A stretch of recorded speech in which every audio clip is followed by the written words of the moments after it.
we've got a game in hand over our top 4 rivals, and we're actually flying. To be fair, I didn't realise how far up in the leagues we were until I looked yesterday, and even Manchester United could have overtaken us until they decided that Haaland and Foden were the second coming of Christ, and here we are. It's sat in 4th still, a game in hand. We've got Tottenham next, and I wanted to just ask, to be honest, because watching Spurs against Arsenal, I know it's North London derby, it's a bit of a cup final, to be honest with you, so it literally can go either way. But I mean, we've got to be a little bit confident, don't we? 100%. What do you think? De Zerbi's first game back at the Amex. Back at the Amex. Sorry, yeah, that will be huge atmosphere. 5:30 kickoff. They'll be on the back of a horrendous result in the North London derby, albeit they obviously haven't beaten Arsenal for like 30 games in the Premier League playing away.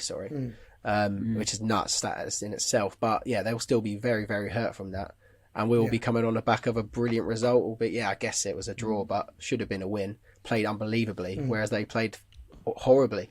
Defensive, so negative. Poor. They were really poor. Yeah, really poor. That's the thing. It's only going to be a positive when we play them on Saturday. Yeah.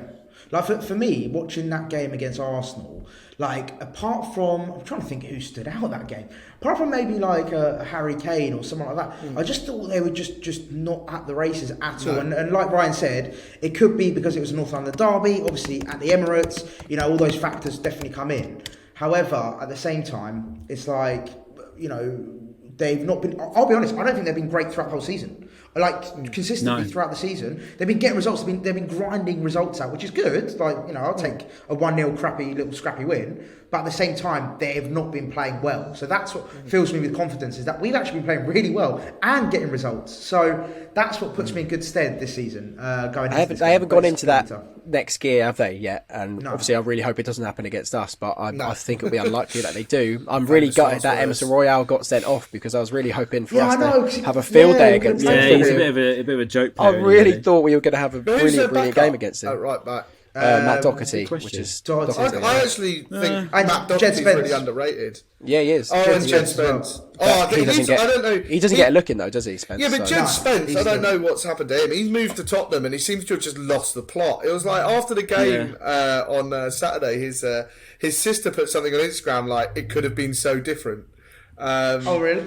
Yeah, but he should have just stayed at Forest. I don't get why he didn't just stay at Forest. It seemed like the obvious move for him. Yeah, I know that obviously Tottenham's an attraction, whatever, but sometimes you just have to, as a player, accept that a jump straight away isn't always a great idea. I think sometimes he thought he was good enough to get in the first team straight away, because obviously Emerson had a stinker that season. Doherty was looking like he was on the way out, but he kind of had a second coming, really, didn't he, in Spurs? So he probably thought that the sport was the starting sport. So because even to go to a team like, not like we would need him, but a team like us in and around that sort of mid-table, even if he didn't fancy Forest, but even still, I do find his move quite a strange one. And there's rumours that he refused to go out on loan, which is a bit strange as well. Like, surely you want that for the development. It's weird, really weird. But, no, I like Matt Doherty, to be fair. I really rate Matt Doherty. I think he's very underrated by a lot of people. So but then again, I don't know. Mitoma on him.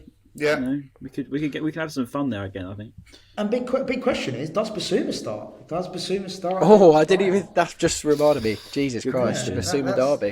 What sort of reception will he get? Probably a good one, I suppose, isn't he? Yeah, I think he's. I think he's not like bad mouthed, does he? So no, exactly. I feel like since he's left, like I know we usually just look at social media, but on social media he's been really nice. Like, he's done a really nice sort of like open letter on Instagram.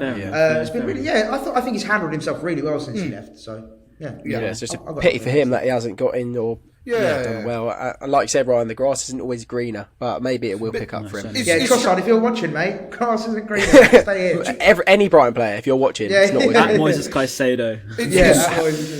It's strange with Basuma though, because like I think we were talking about this in the car on the way back. So the conversation might not have made sense to anybody outside that horrible drunken realm that we were in, but. We were saying like Basuma was probably one of the best players to ever play for us. When he was on form, he was fantastic. But of all the players who have left over the years, I think this is genuinely the player where we've missed him the least. Like, and that's not a slight on him, but the way we've played this season, at no point had I been like, we really missed Basuma here. We really miss what he did. I think there's almost like a perfect balance between like Caicedo, where Caicedo does a lot of the dirty work, winning the balls back, And then McAllister plays in the same position as Basuma, but is just so much better attacking and contributes so much more. Because I think if there was one bad thing about Basuma, was his goals and assists were low.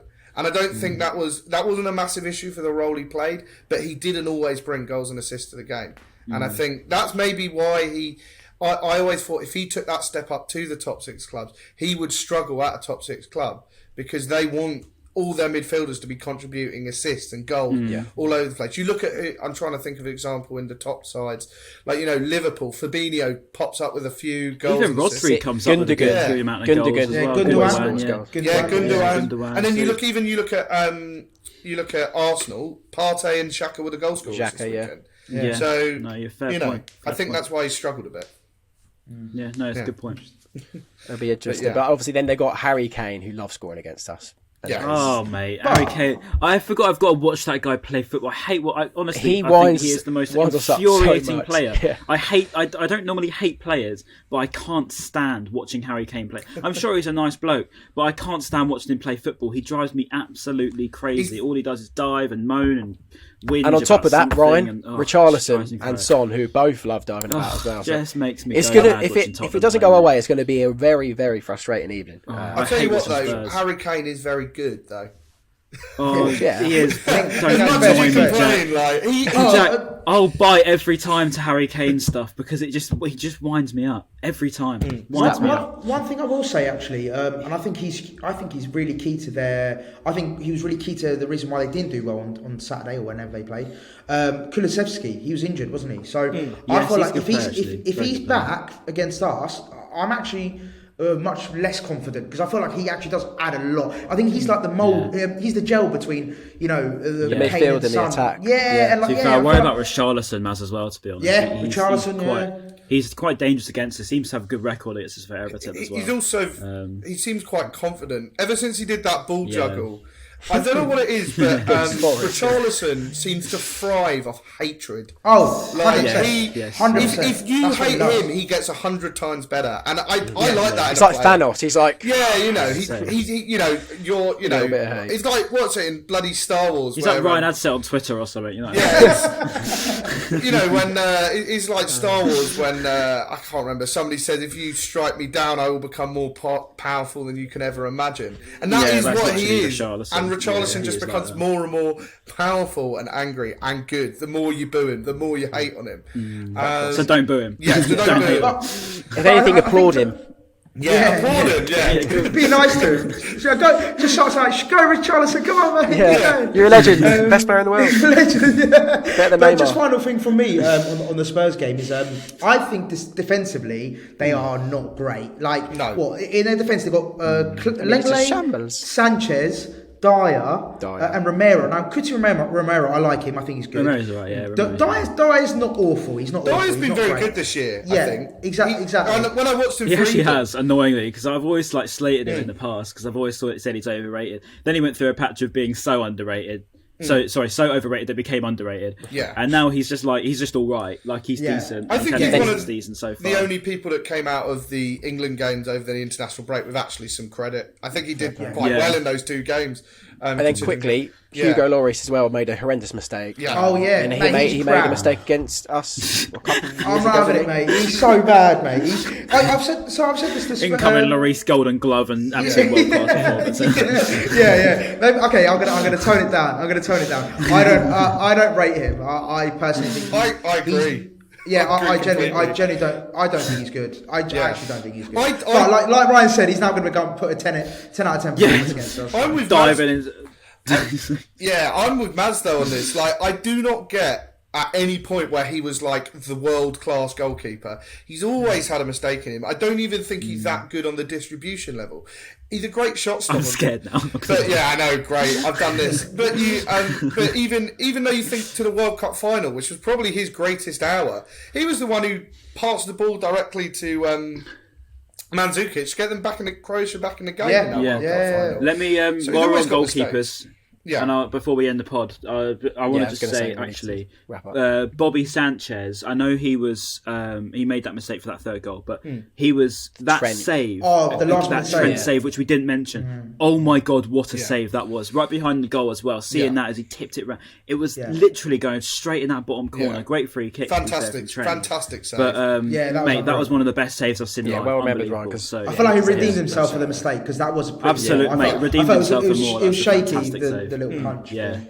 Quickly before we end the Spurs preview, I'm going to get a Brighton player that's going to do well and thrive against Tottenham, and also your score predictions. Okay. Ryan, I reckon I'm going to go with you first. So a player that will thrive for Brighton and their score. Okay, a player that will thrive. Depends who we start. I think obviously I don't imagine that would change that much. To be honest, I think Alexis McAllister's your safe bet. Be nice if we did bring in Matoma. He could potentially be one. If we, Matt Doherty or whatever, if he does have a bit of a poor showing coming straight back into that team, I think Matoma could have some fun. I think my easy bet's just to say Alexis, just because it's hard to look past him. Trossard could have a good game because he always seems to have a goal in him these days. But I'm probably going to give it Alexis just because I've got to stick by him at the minute. He's just been absolutely fantastic. I can't big him up enough. He's just been so good. So I'll stick with him because I hope and I anticipate another good game for him, to be honest. And your score predictions, sir? Score predictions. See, Tottenham always have a goal in them because they do have a good attack. So I'm going to say 2-1 because I think we're going to win. I do have confidence. I like Deserbismo, and I like the way we've been, and I feel like there's a good energy around at the moment. The Anfield game, I was absolutely buzzing. The atmosphere was great. We're all loving our lives. So I'm going to go 2-1 win. Cool. Jack? That will do well for Brighton, and score prediction. Quick one. I'm going to make a rogue shout, as I usually like to do. I think Dunk's going to really thrive in this game. I think he's going to... Pocket case. He's actually probably been the one that's off form at the moment, I'd say.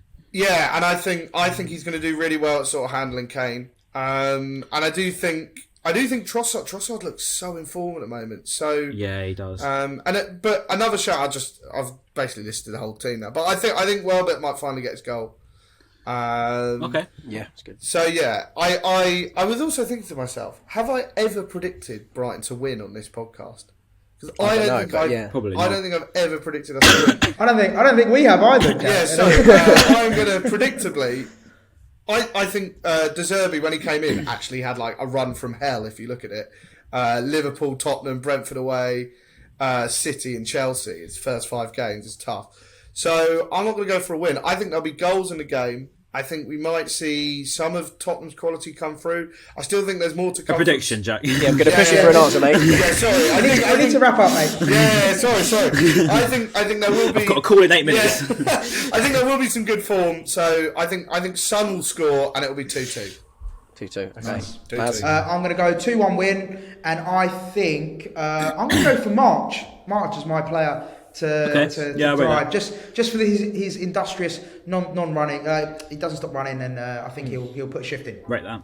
Nice. Yeah. And then for me, 2-1 win, and I think I'm going to go Welbeck. I reckon he'll get his goal finally. Well, come on the Albion.